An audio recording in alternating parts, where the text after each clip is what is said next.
how do I personalize for that market of one, make it relevant for them, their wants, their needs, their aspirations, what keeps them awake at night, and then ensure you really have a solution versus again promise them, you know, lies, right, that you can't deliver on. Welcome to Connect to Market. I'm Casey Cheshire. Join us as we learn from marketing leaders who are driving founder-led growth. We're sponsored by Ringmaster, building B2B podcasts and communities to reconnect you with your audience. All right, we hit the button and another exciting conversation is about to go. I'm excited about this one. I can't wait to introduce our guest today. He's a badass. He has been working in marketing. He's got so much experience, specifically in the life sciences and healthcare spaces. Like, I can't wait to learn from him today. But who is he, Casey? Who is he?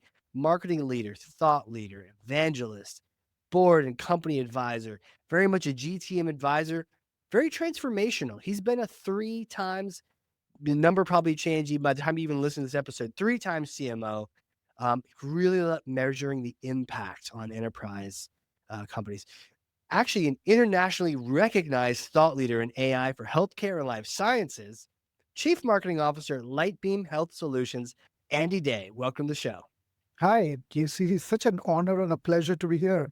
And thank you so much for this opportunity. I'm truly honored and I truly appreciate it. Oh man, I'm excited that you're here and I can't wait to learn from you. In order to do that, I put on this giant blue foam finger and to ask my first question, Andy, what is the number one thing that marketers need to do in order to connect to their market?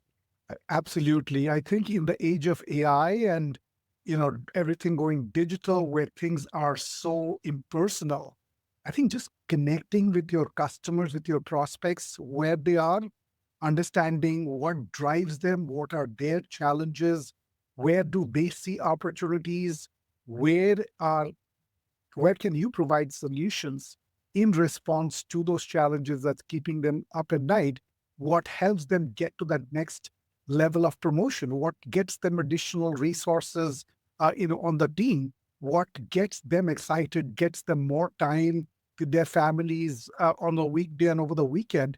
If you can provide a solution to all of those challenges, then you evolve from being just another vendor with products to sell to really becoming a trusted advisor.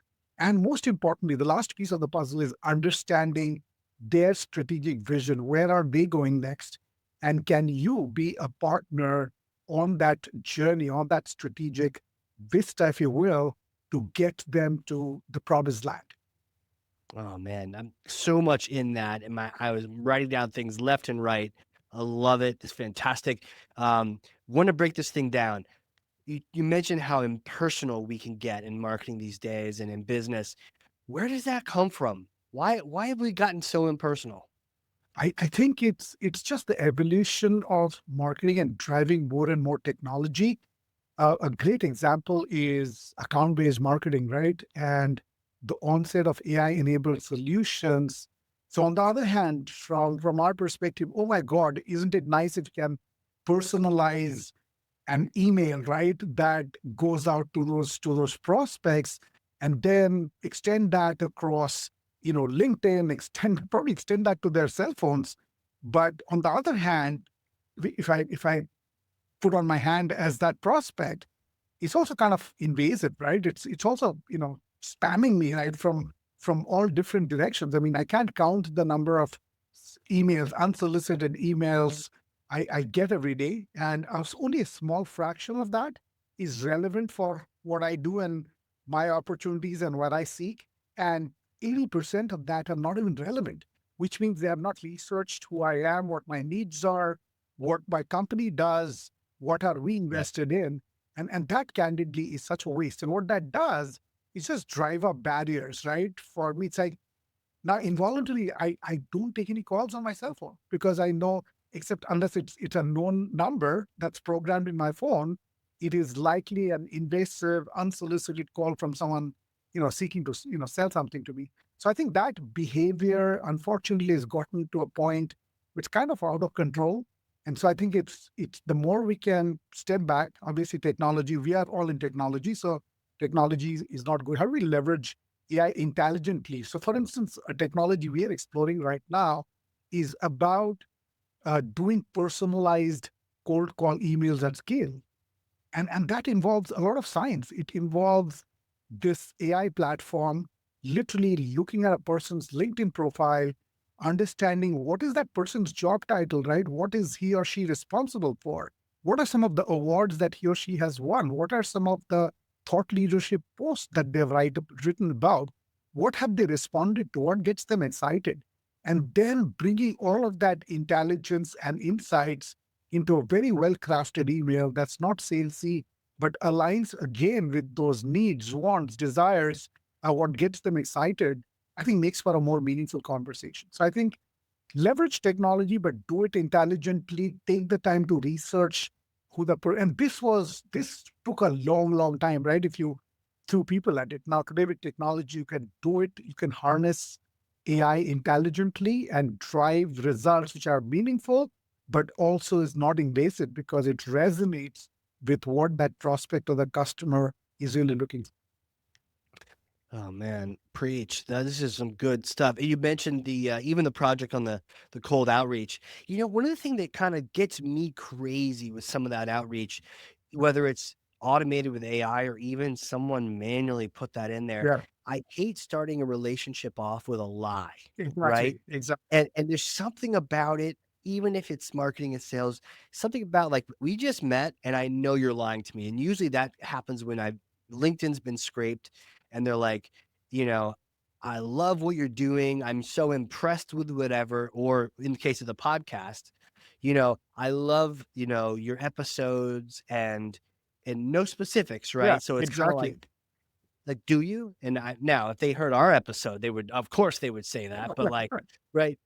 So, but it's like, it's almost like use the AI, use the technique, draw in, hey, that's impressive that you have a word. That's not a lie. That is Yeah, impressive. But like, I'm a big fan of the word. I went to your high school too. Like, that's not true. But exactly. if it is, we should chat. Yeah. It's just, Exactly. have you seen that, in the process, just the idea of not lying in your first encounter? Absolutely. And I think that line is thin. So there's a very intelligent platform which does some of this personalization. And I got an email, from them saying, "Oh my God, DJ Fever doing his gig. Now that's interesting, right? We should talk." So one of my hobbies is I am a Bollywood DJ, right? And I, DJ for, friends and family. So that caught my eye, right? And then it was again a very intelligent conversation around how do you de-anonymize visitors to your website and engage them, which is again a Yeah. perennial, it's a huge marketing problem because it delivers inbound leads, which I call a gift from God because they are the lowest Yeah. priced. They convert the fastest because this prospect has taken the time to research what you deliver aligned with their needs before they actually come to you. And the tragedy is to this day, for many of us, 90% of those visitors are anonymous and we don't know who Mm, they are. So again, the right. technology to de-anonymize them, understand who they are, follow them through, understand which solutions they are looking for, and potentially having an intelligent chatbot point them to the right content or connect them with a BDR or a salesperson in real time, I think is great, right? Again, none of the lies and all of that. You've literally Right. taken the time to understand that person's needs, which solutions are they looking for, and then, you know, offered them a pathway to a meaningful engagement without being intrusive. Yeah, and it's that whole idea that if you're helpful, then I don't mind all the craziness. Like I keep watching TV to one day have an ad that doesn't remind me that people are bad at targeting. Yeah, Like show me an ad that talks about the latest microphones in podcasting or yeah, the latest B2B marketing software on my TV. I'll actually pay attention. I actually exactly. won't go get a drink during that break. I am dying to have an ad that's like targeted to me, unless it's too targeted. Like, hey, here's something for your feet or something Yeah, like that. I'm like, oh, we don't need to know about that. Don't need all my family friends that are over on TV watching some crazy ad for me. But like some kind of business ad, that'd be fantastic. The exactly. relevancy is fine. Couldn't agree more. I think that's where marketing science needs to focus on Yeah. versus volume, right? We just go and hit people, right, with a shotgun approach. I think that's the promise of artificial intelligence is how do I personalize for that market of one, make it relevant for them, their wants, their needs, their aspirations, what keeps them awake at night, and then ensure you really have a solution versus again promise them, you know, lies, right, that you can't deliver on. Right. Right. And you know what's interesting too? You mentioned the DJ. By the way, I've got a whole playlist of some songs that I love, and we're gonna have to go over some Bollywood songs. So we'll definitely have to hit that later on in the show. Sure.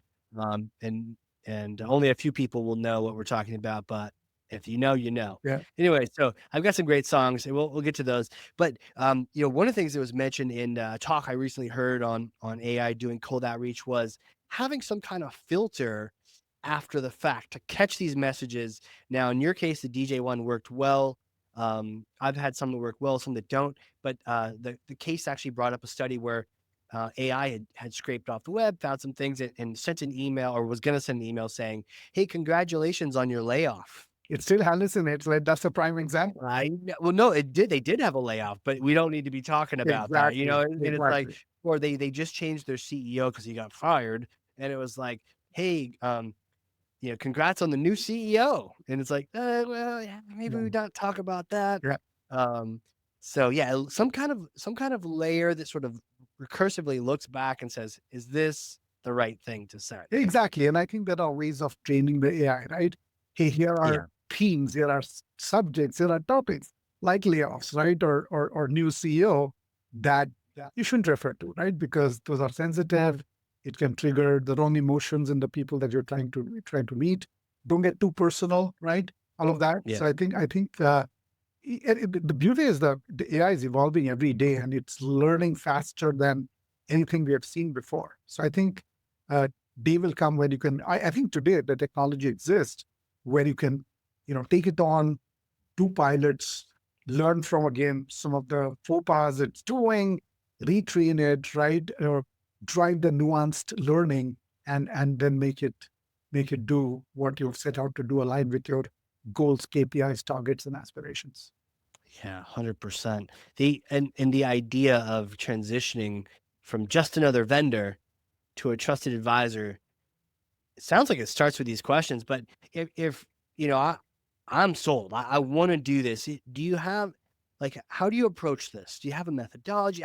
How should we approach this if we're listening to this and we're like, yeah, I'm probably in just another vendor category. I want to get into that trusted advisor role. I want our organization to be there. How do you recommend they do that? Yeah, so I've actually trained with the best, right? I used to work for SAP, which was and probably is one of the largest enterprise software application vendors in the world, and they embraced this notion of value-based consultative selling, and and Yeah. and and the process was as follows, right? They had this elite team of what they called value engineers then, who were all ex McKinsey, Bain, BCG, consultants with MBAs from the best schools, very well versed in business, right? So they understood SAP's solutions, ERP solutions, and value proposition, and they're experts in business process, so sales, marketing, supply chain management. So they'd literally spend time calling into a prospect, right, across multiple levels. And then, so for instance, if we take a life science instance, they could go into a life sciences company that we will not name, right, and Sure. benchmark their supply chain processes against Eli Lilly, right, or Pfizer Right. or Novartis, right, who are probably kind of the three thought leaders in supply chain, and say, hey, based on your supply chain practices, you are actually losing X million dollars because of this leakage, because you have all this information disconnect. And worst, in a life sciences context, you are not getting life saving drugs to the patient in the hospital pharmacy when they need it, right? Which is alarming, right? Because lives depend on this. Now, here are the fixes, right? No mention of products. Here are business process fixes that we could do, which would shave off this $8 million you are losing every year for an investment of $2 million. And guess what? In a year from now, we stand by this value proposition. In a year, we'll come by, we'll actually measure the value this was delivered. And of course, measure your best practices again against best of breed. So I mean, that was an amazing way, right? I mean, who can refuse? It's never about products. It's never about products, three-letter acronyms. It's about addressing a challenge that in many cases, what was very interesting is they'd expose these disconnects and challenges and leakage, which even the CXOs of those companies were not aware of, right? So the light bulbs went on. Oh my God, we're leaking $8 million in the supply chain management space. Just a few dollars. No Exactly, big right? deal. So for $2 million, fixing that and then driving positive value becomes a no-brainer, right? So I Yeah. think that's in this day and age, especially with AI, where you're seeing a proliferation. I mean, the MIT remote report was pretty telling. 95% of all Gen I projects have failed or they've not progressed beyond the pilot, and that's Mhm. precisely because people are not think value. Start with the value. Where is the value? Where is the challenge? Just don't embrace AI for AI's sake, right? Who is that persona in a healthcare context? Which physicians and nurses are overworked, overburdened, they're physician fatigue. There's this notion of pajama time, which is literally time after seeing patients, which is really their own time, and they invest that in documenting the encounters, right? Can you cut down on that pajama time, which in turn would reduce, fatigue and burden, and that would improve your physician and nurse retention, right? So thinking Yeah. through that value, start with the value, thinking through who are the personas who are impacted, thinking through how does AI improve that process beyond Mhm. what is already there, and what does it mean in terms of process efficiencies, higher productivity, more time with patients, reducing burden, reducing, pajama time, right? Makes for that business case, right? That value-driven business case, which is literally what leaders are looking for, right? And not a lot of so the moment you do that, if you are if that healthcare organization or CXO is talking to five vendors and you happen to be the one who can Yeah. really understand that healthcare CXO's situation, this physician nurse productivity, burden, fatigue, and if you can convey this life cycle and show the value, then you have immediately progressed from being just another vendor with products to sell to a trusted advisor that truly understands what their needs and challenges are and who'll partner with you across that life cycle to deliver the value. Yeah. Long-winded answer, but hopefully makes sense, right? Yeah, but it opens so many more doors. But definitely heard the idea of you helping them even understanding their problems to be able to build a value-driven business case.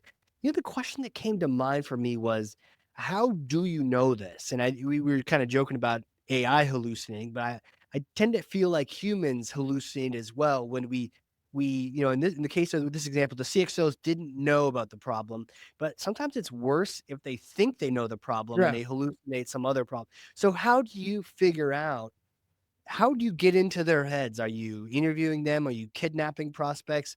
What do you need to do in order to get that information? So best practice is once you know you have a prospect who's interested, right, with a business challenge you can address, Yeah.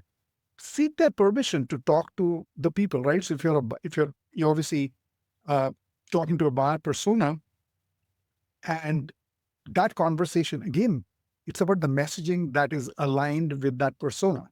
So with that buyer persona, you're talking about KPIs, metrics, what will address the challenges that keep him awake at night.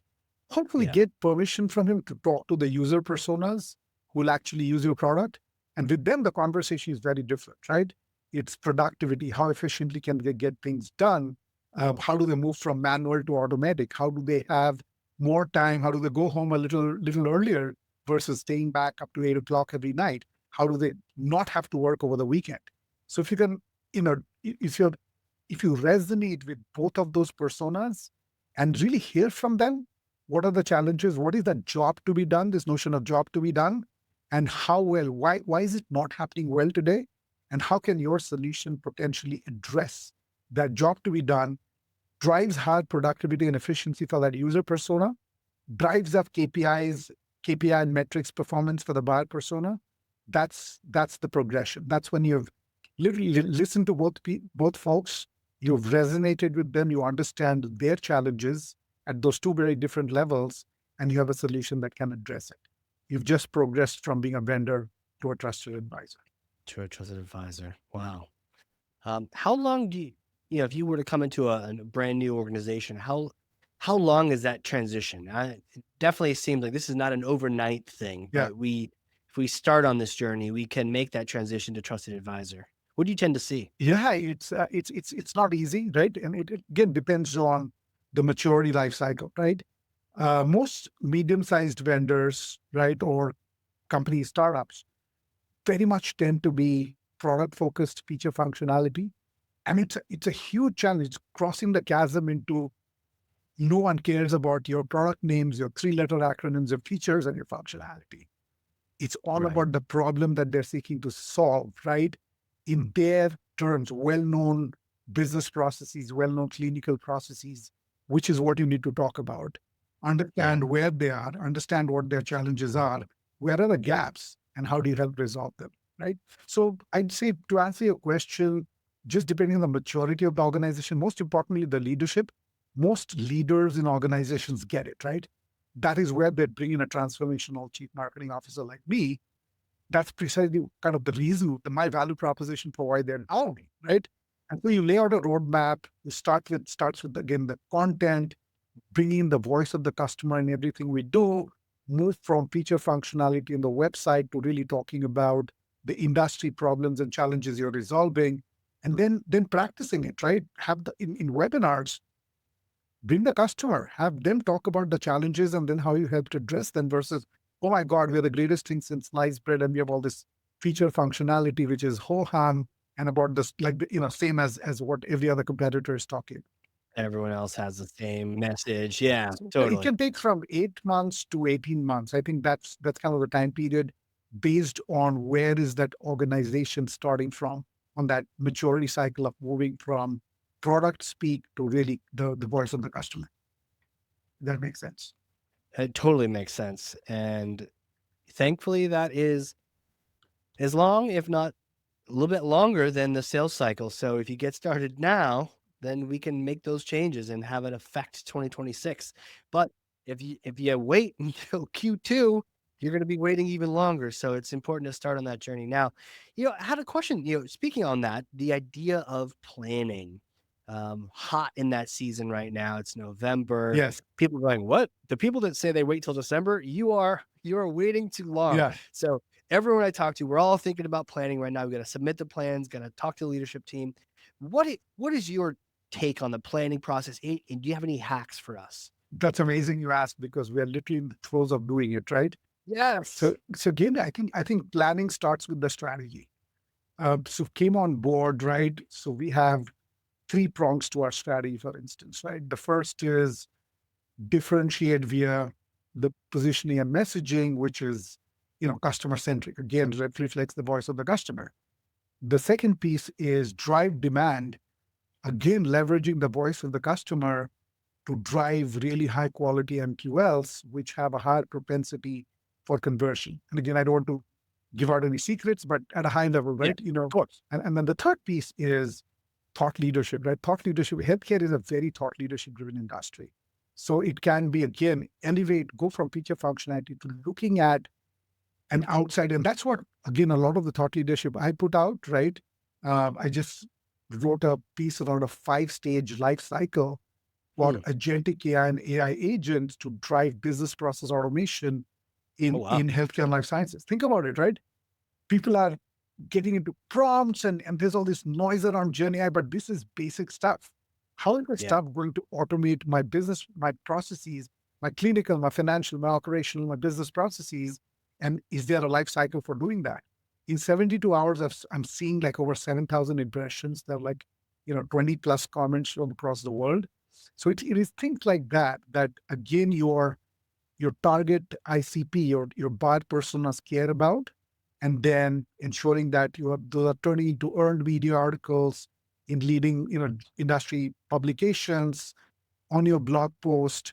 It's you're basically content marketing, strategies to make that, to amplify that. So that's what it takes. Fundamentally, we boil it down, at least those the three pillar strategy, and then that then flows into what a plan. How are you going to translate that into execution plans? Where are the budgets to make it happen? What is the ROI that we'll be seeing? Again, I've coined the term. I'll take a little credit for coining the term ROMI, return on marketing investment, something that intrinsically marketing leaders don't think about. I'm driven. I mean, I'm very analytics driven. I've worked, extensively in the analytics industry, and that strategy to execution plan to budget has to be guided by ROMI. What is the return on marketing investment you're going to see from this webinar? What is the return on marketing investment you're going to see from participating in one? We actually scorecard every campaign or event, believe it or not. So if at a certain event, we obviously, in marketing, you're experimenting all the time. We Yeah. participate in this high ticket event, which was sold to you as this thing that's going to drive amazing opportunities. And then the reality at the end of it is, no, it did not, right? So you'd be silly if you invested, in that high ticket event next year, expecting different results, right? When you Yeah. literally optimized everything. So being driven strategy, flowing into planning, flowing into execution with clear KPIs and metrics, and a clear view of return on marketing investment, I think is, in my humble opinion, is the key to success. It's huge, man. Let's talk more about Rami. And this is your Oh, term? Rami, yeah. I wrote a white paper about 20 years back. Is where is the Rami on your demand gen? Yeah. What's that look like? What's the math look like on that? So the math is basically, hey, you've invested $20,000 in an event, right? And Yep. one things we do is we've invested in an external, BDR, whose specialty is they will get you pre-scheduled meetings with CXOs at that event, even before you have landed there, even if your flight has touched down at the airport. So, and then the reason I love them is 80 to 90% of those meetings that they're scheduled with C-level folks will actually show up. And the ones that don't, they'll boondoggle them and get you a meeting post-event. So just by virtue of the fact, think about it, right? The CXO Yeah. who goes to an event is actually making the commitment to come and talk to you in an exhibition area that kind of is never optimally located, signals commitment, right? So they've already signaled, hey, I have a challenge, I have a need, and I think your solution could potentially meet the need. And then if you have sales folks who are, again, value driven, they can present the value, they can understand their solution, again, be an advisor, do consultative selling versus, pitching feature and functionality. In most cases, we've just come from a major event, right? And every one of those meetings where the CXO showed up has translated into a hot lead with follow-on conversation with a very high probability of turning into an opportunity. So think about what you've done. Rather than show up at an event, right, and offer swag and collect a bunch of leads from swag collectors and trick and treaters, you have engaged with CXOs who have already qualified that they have a need, they have a pain point, they're looking for a solution. You have a conversation. Our sales folks who are very adept can convince them that, show the value, and that translates into an opportunity with a far higher MQL to opportunity or deal conversion at a lower cost per MQL, or lower cost per opportunity, or a lower cost of customer acquisition. You've just changed the complete economics of investing in that event. And just, one to three deals that culminate from the $20,000 invested has delivered 10 to 15 to 20x return Rami. Wow, man. Very different mindset, right? That Yes. it's very unfortunate that marketing to this day is driven by vanity metrics, and that has to be a thing of the past. It has to be, Yeah. right? Because we are just moving so far beyond that. Yeah. And you can't eat vanity metrics for breakfast. There's And willingness. 0 calories. So if you're looking for a 0 calorie strategy for marketing, that's it. So This is fantastic. And so, Rami folding back into 2026 planning, fantastic. Do you like setting, you know, how do you feel like KPIs? Different people have different systems for doing it. EOS is another system. Yeah. There's different systems. What do you like to deliver to the leadership team? How do you like to position yourself? Yeah. So it literally started with when I came on board, right? Here's the strategy. The strategy has three pillars. These three pillars translate into these KPIs. Here's what success will look like, right? We'll increase MQL to opportunity conversion by 20% while reducing cost per MQL, cost per opportunity by 25%. Who can challenge? I mean, that's literally what leaders are looking for. And unfortunately, marketing is notorious for not setting those stretch goals, quantified objectives, ROMI, which is literally what the C-suite is looking for. So I have three pillars. Those three pillars have translated into clear KPIs with goals and targets of what we'll accomplish. And then, hey, to attain this, we want to be cost neutral as far as possible, but here are the incremental, piece of budgets that we need to put this technology in place, to bring this external BDR in place, to hire this award-winning, PR firm. But here's the promise: I'm already telling you what I'll do in terms of this KPI attainment. And of course, your best case scenario is you actually beat those targets. Right. That's the way marketing needs to operate. I've seldom seen marketing operate that way, right? It's like, hey, we need to do this. This is so cool. There's this competitor doing it, so we must do this.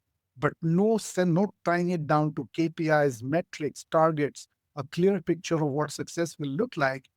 That candidly CXOs need to as business justification for that incremental investment, right? It's a big investment, for marketing. But how do you justify showing clear justification, clear value, clear RAMI is the key, right? That forward-thinking, visionary CMOs who will have tenure beyond the 1 to 2 to 3 years that we are seeing need to do, right?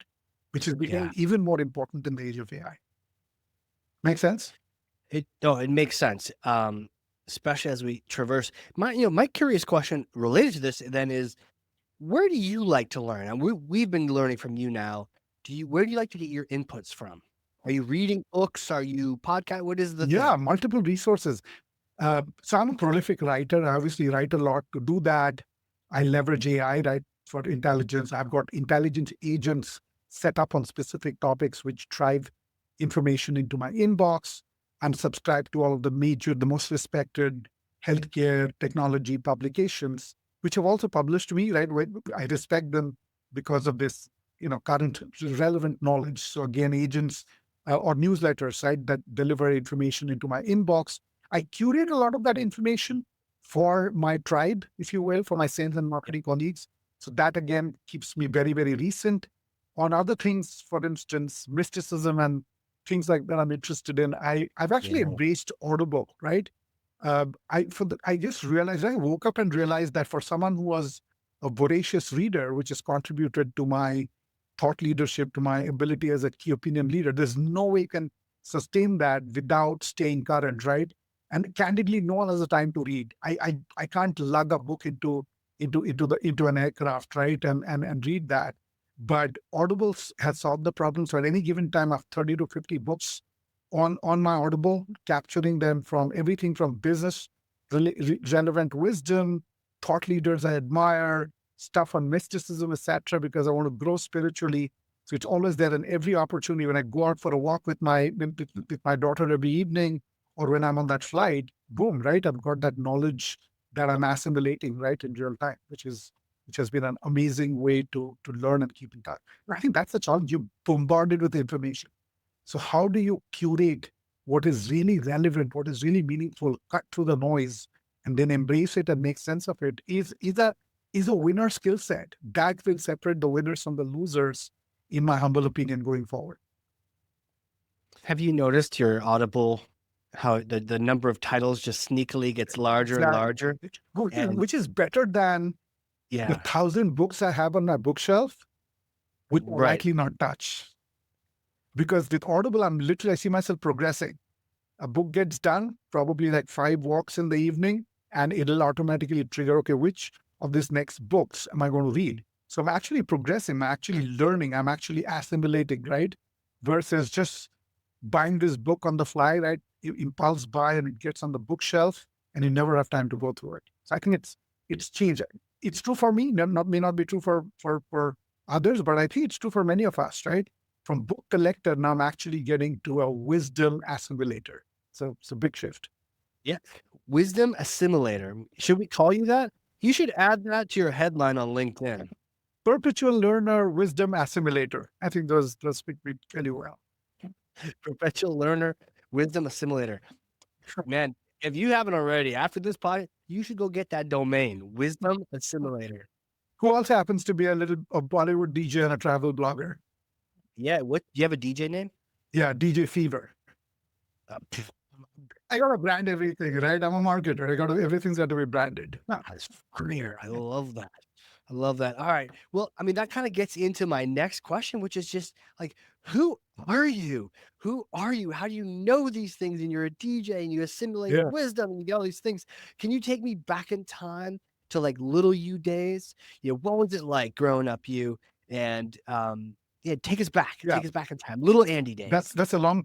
I'll try to be as concise and succinct as I can. No, we got hours here. Take me back in time. What were you doing? What was it like? I was born in Kolkata in India, which is known as the city of joy. You know, Mother Teresa's. What's it called? What's the Kolkata? KOLKATA, right? Yeah. It's where Mother Teresa comes from. There's a book by Yes, of Larry course. Collins and Dominic Lapierre called The City of Joy, which pertains to Kolkata.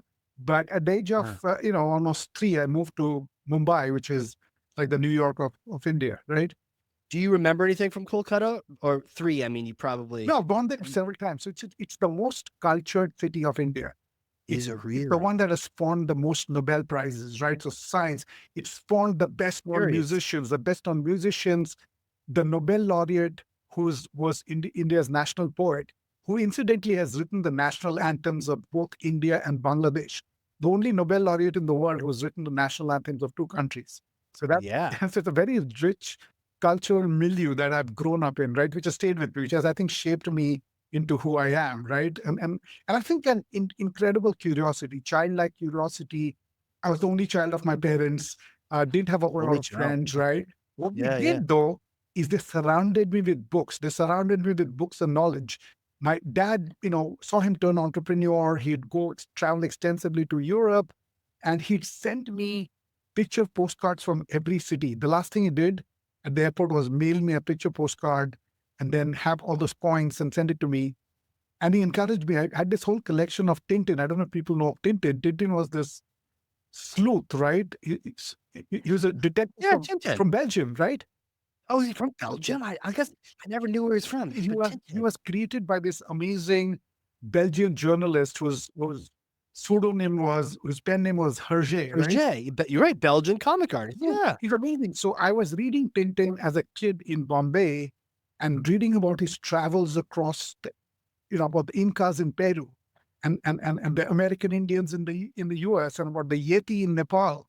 So lo and behold, I was actually visualizing myself become Tintin, right? And so that as you got older, it's like you need a lot of money to be able to travel. So my dad challenged me to earn a master's degree on a scholarship and come to the US.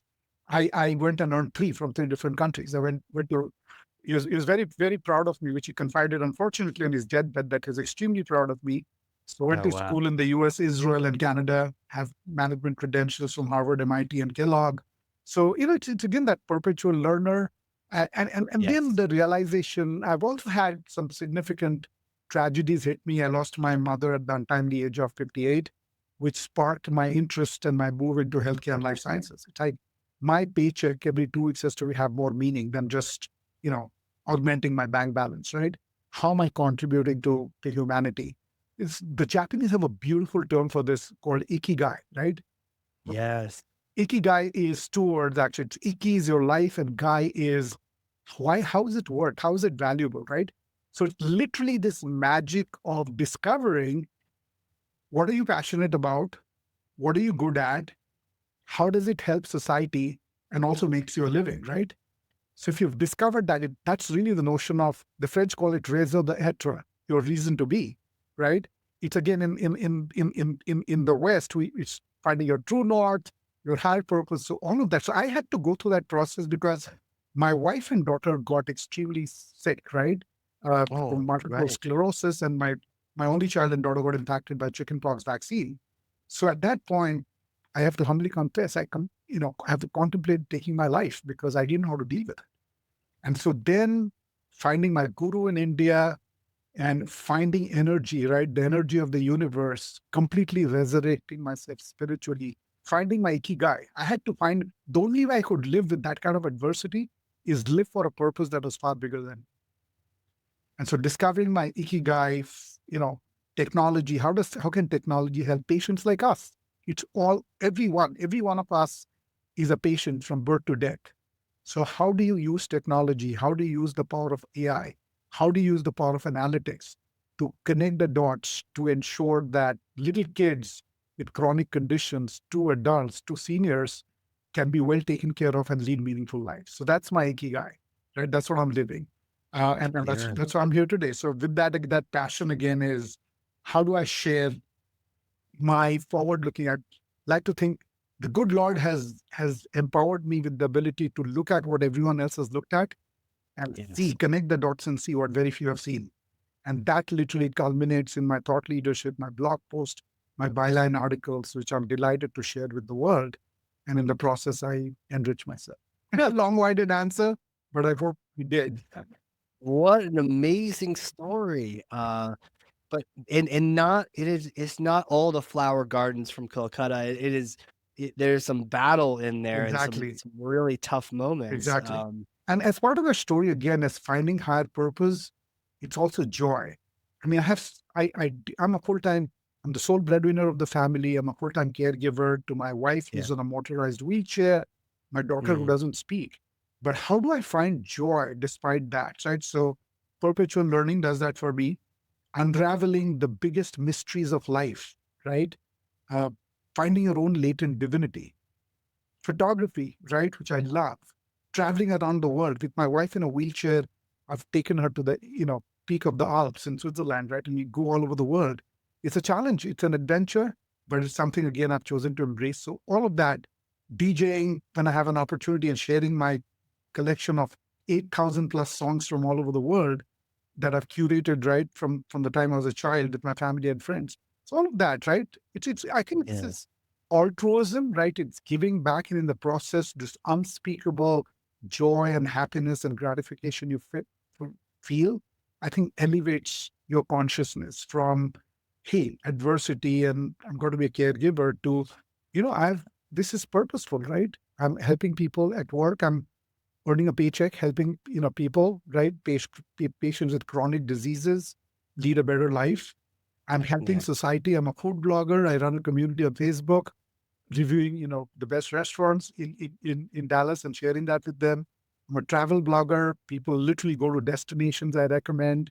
I'm a cinephile. I recommend movies, and then I share my music with the community. So put all that together, I think it just again gives me a purpose far bigger than myself and contribute to society in meaningful ways, which gives me meaning. It absolutely sounds like when you found a purpose larger than yourself, it unlocked your ability to do these things. But I'm curious for those that are listening to this that maybe are trying to find their ikigai or have loved ones Yeah, that are trying to find theirs. yeah, Certainly, I've had a lot of friends where their spouse is not sure what theirs is, and, it's tough when, one partner knows and the other one doesn't, and you wanna encourage them, but not scare them away from seeking it, yeah, yeah. and finding it. No pressure, but find that. What kind of advice or how do you recommend finding it? Yeah, it's very, very different paths, right? Depending on where you are.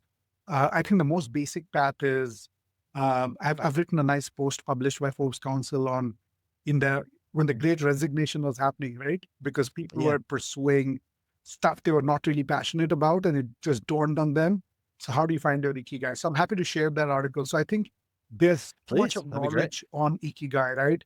Written by the great masters from Japan, right? So I think that's That's one path. Really understanding. You just do the thinking and figure out again this intersection of what are you passionate about, what are you good at, what do you enjoy, how is that valuable for society, and what can make you money. Very basic stuff. So you can indulge in that process of self-discovery. A second path is finding a master, a spiritual master, right? Um, I obviously had a guru from India, which may not be, for everyone. But there's Dr. Joe Dispenza, who's a neuroscientist and an epigeneticist, who's literally taken the wisdom of the Hindu scriptures, the Kabbalah, the Christian scriptures, and brought that, and is reinterpreting that through the lens of quantum physics. So it's again something that folks like us who've been trained in science and engineering can completely connect with, because it's a scientific view of how does your brain work? Why does the brain, secrete cortisol and get into, the state of fear? And how do you, move away from that to really embracing this notion of a benevolent universe and finding hope and faith and joy and happiness to make magical things happen for you? So that, I think, is a second route where you have someone who's figured this out, show you the way. There again, I mean, he's not the only, there's a bunch of, folks. I've got bunch of people. There's a very interesting um, resource, a portal called Mind Valley, which literally brings together some of the greatest spiritualists, mystics, hypnotherapists of the world. And for $300 a year, you have access to all that knowledge. Yeah. I find that as a valuable resource, because I literally learn about the greatest masters, out there, and then you have the option of going and learning from them. So I think those are three paths, right? This portal of mystical spiritual wisdom, learning from the masters themselves, or start with doing a whole lot of introspection, perhaps using the Ikigai model. I think is a great one to understand what your higher purpose is. What is the purpose bigger than you that you can aspire to live for? Or a combination of Um, three, all three, which is what I'm doing.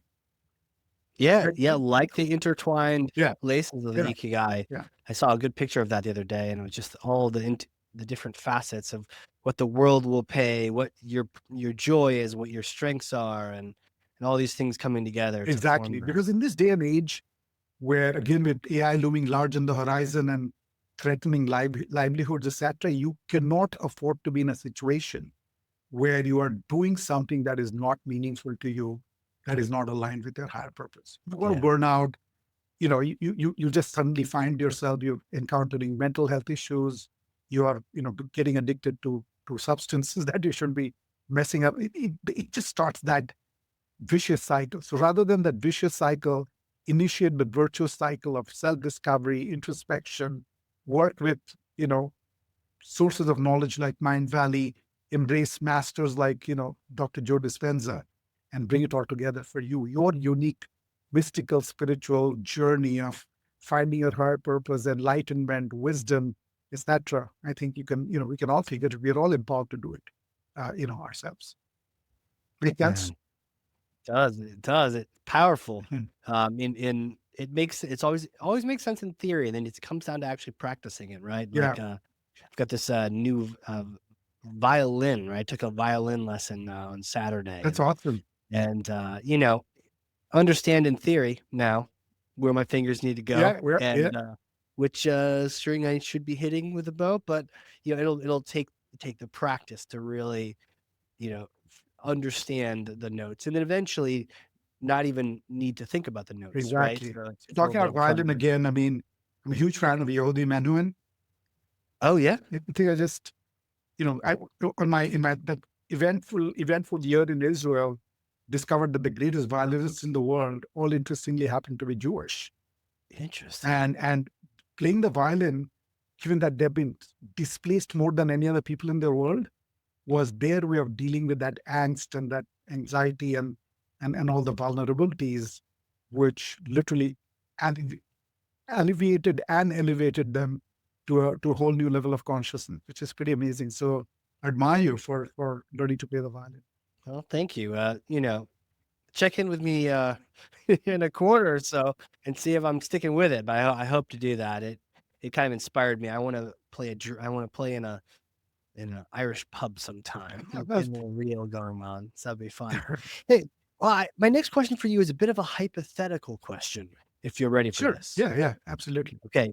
You see, Andy, I may or may not have a time machine Mm. here in New Hampshire. Yeah, You come visit. yeah, It's in the backyard, covered in a tarp. yeah. And next time you're in Boston, just give me a shout and come on up, get some beer, get some Seafood. So great seafood. lobster. We'll Yeah, get some lobster, yeah, and we'll yeah. use the time machine. But it's a particular kind of time machine where you go back in time and you get to meet yourself. But you get to meet yourself at a particular time and place, Yeah. and that time is 4 days after your undergrad degree, that mechanical engineering Yeah, degree. You get to go meet that Andy yeah. 4 days after he got that degree. What would you tell yourself? That's a great question. So I obviously can't change what has happened in the past, but if I could get into the time machine and change that. So my parents, I grew up in a family where everyone was virtually an engineer, right? Sure. And they all came to the U.S. My uncle earned a Fulbright fellowship, went to Wow. Cornell. He had two Nobel laureates on his committee, and became Jeez. a professor emeritus at NYU, and started every major teaching hospital in New York City. Was my spiritual father inspired me to come to this country.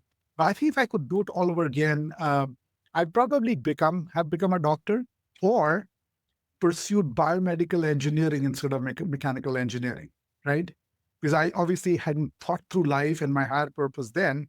Then it was just a question of how do I please my parents who had high expectations of me, their only child? And my dad had his own company. So how do he made it very clear I had to earn my creds, right? And the education and show proficiency. I didn't automatically get to, occupy his chair.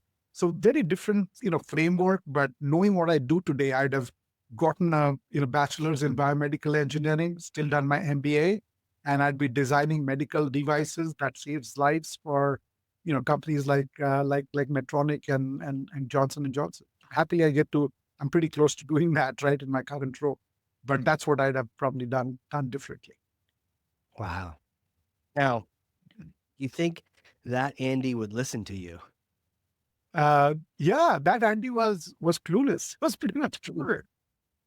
So, Clueless, but would he listen? Was he assimilating wisdom at that time? I was always very open minded. I was always very open Yeah. minded. I'd always seek the advice of people that had more in Asia, all across Asia. You pay reverence and respect to folks who are to seniors, right? To people who have Mm. seen more of life. There's this notion of they've seen more of life. They have seen what doesn't work, and so if they have wisdom for you, you listen to them, right? You listen to them and see, okay, how is this meaningful for me? So I think, yeah, I grew up respecting people older to me and listening to wisdom. So I think, yeah, that Andy would probably listen to this wiser, older Andy of today. Um, His absolutely. doppelganger from the future. Right? Like, who are you, old man? Hey, who you calling old? I'm you, whippersnapper. Yeah. Um, well, I can't we can't call it a day on such a fantastic conversation until we have scratched the surface on you being a DJ. How did you get into that? Yeah, very, very interesting. So as a young kid growing up in Bombay, I got,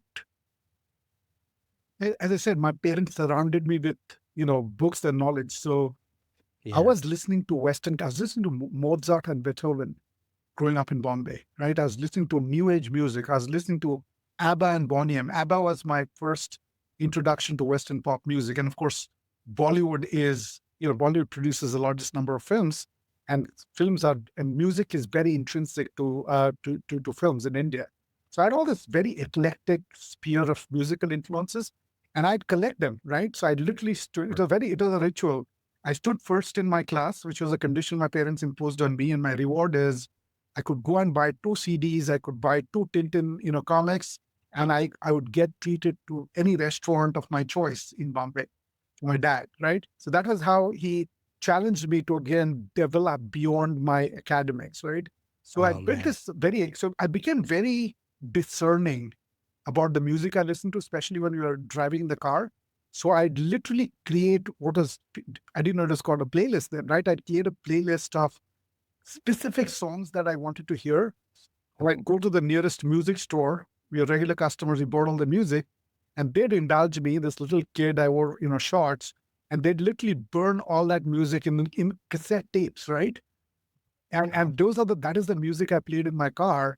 And I became a DJ then, right? So if people, my Man, friends wanted to do a gig and, invite all of the girls and do a musical thing, guess who they'll yeah, call, right? To play the music. they call you. Exactly. They call you. So now I've Man, digitized all that music thanks to iTunes, right? So I literally have true playlist for every mood, every kind of music from around the world, yeah, and boom, right? I can have a nice mixer, right? And lo and behold, right? Set me up, and man. I've DJed on cruises. I've DJed on cruise. Did you Oh man. Well, you know what's great? Like I feel we have to have you come back on, Andy. This happens to you when you run out of time. I don't know if you looked at time. The conversation has time warped. This has been such a great I loved it. conversation. I loved it. Gotta have to have you come back on, and we'll do an update. I'll tell you about the violin, and we'll talk more Anytime. music. But real quick, where can people go to connect with you? AndyDay.com. Pretty simple. Google me, Love it. AndyDay.com. One-stop shop. Love it. We'll put a link right there in the show notes. And with that, thank you so very much for coming on here and teaching me and teaching everyone who's listening, sharing your wisdom, sharing your knowledge. I really appreciate it. Thank you. I'm truly grateful for the opportunity in all humility. Loved this conversation and looking forward to many more and working professionally with you, hopefully in the foreseeable future. Absolutely. I can't wait. And for those listening, I hope you learned something. I know I did because I freaking have 2 pages of notes up here, front and back. I've run out of paper. I'm writing in the margins over here. Right. Yeah, I'm humbled. I'm so humbled. Thank you. Share this with one person. 9,000 people would be nice, but even one person who needs to hear this. And with that, Andy, thank you again, sir. Thank you so very much. Very grateful. All right. Everyone, this has been a crazy cool, very exciting episode of the Connect to Market Pod. We will see you all next time. And that wraps up another episode. Thank you for joining. For show notes and other episodes, visit us at connecttomarket.com. Connect to Market is sponsored by Ringmaster, creating podcasts and communities that create relationships, generate revenue, and drive growth.